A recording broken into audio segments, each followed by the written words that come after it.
Alors au premier abord, sur le coup, je me suis dit encore un scénario où on va nous parler de l'assistance sexuelle et pas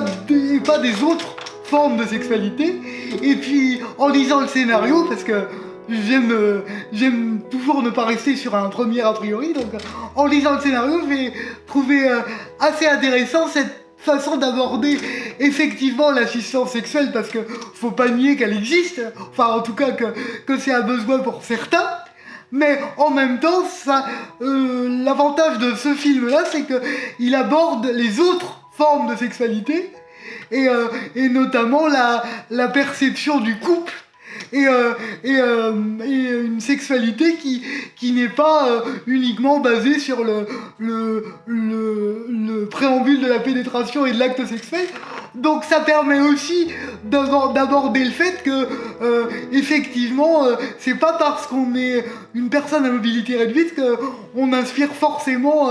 à avoir une insistance sexuelle, et que on peut simplement aspirer à avoir une vie de couple qui est pas forcément basée sur un acte sexuel, mais qui peut être basée sur la découverte d'autres formes de sexualité. Et ce qui marque cet attachement aux autres formes de sexualité, c'est la première scène du film alors je veux pas spoiler le truc, mais qui montre bien que on peut, si on a une sexualité trop basée sur les classiques, on peut avoir des problématiques de couple, et pourtant ne pas forcément être étiqueté en tant que personne handicapée, et pourtant être handicapé dans sa sexualité. Et c'est tout l'intérêt de ce film, c'est que on n'est pas forcément concentré que sur des personnes à mobilité réduite.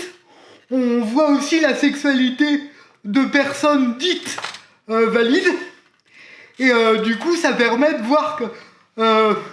il y a il peut y avoir des formes de handicap sexuel liées à des pathologies méconnues, et ça, c'est plutôt intéressant. Le problème des films sur le handicap, c'est qu'en général, quand on parle handicap, on dit tous les handicapés ressemblent aux héros des films. Par exemple, quand Intouchable est sorti, on disait que toutes les personnes à mobilité réduite avaient les mêmes capacités que le personnage principal d'Intouchable. Et en fait, selon les films qui sortent, il y a une sorte d'identification à la personne handicapée qui fait qu'on a soit l'impression qu'ils ressemblent tous à Intouchable, soit qu'ils ressemblent tous à Grand Corps Malade, mais l'idée c'est vraiment de se dire que il y a autant de formes de handicap que de handicapés. Et si on en revient à notre sujet de la sexualité, l'intérêt de ce film, c'est de voir qu'il y a autant de formes de sexualité que de personnes qui la pratiquent. Je savais déjà, te connaissant un peu, que c'était pas qu'il y aurait de la bienveillance, mais après avoir vu d'autres de tes réalisations, effectivement, je suis totalement rassuré sur la manière dont les choses vont être traitées. Et l'avantage, c'est que ça sera pas un film,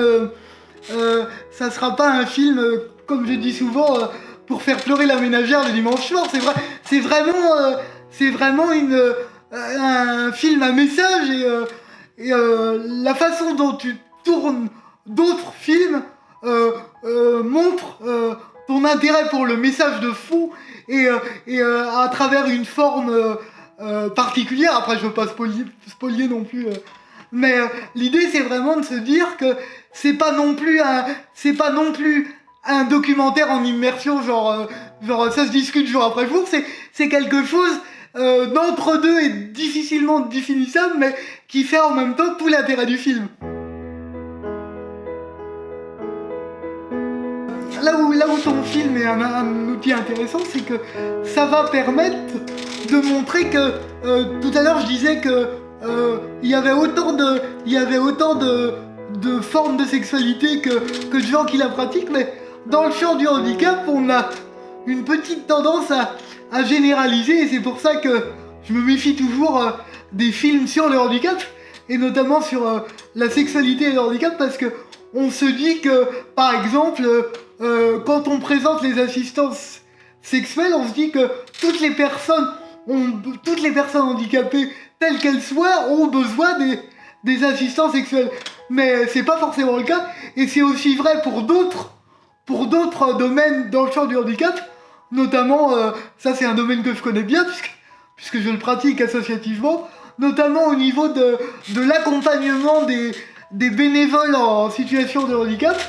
Vraiment, on a le sentiment que quand il y a une démarche qui fonctionne et une envie de sensibiliser les gens, on a l'impression qu'on doit forcément passer par une généralisation des pratiques. Or, moi, je suis convaincu que ça soit au niveau de la sexualité ou de l'accompagnement des bénévoles, je suis convaincu que dans le champ du handicap, ça ne marchera que si on fait du cas par cas et pas de la démarche généralisée. Donc voilà, essayons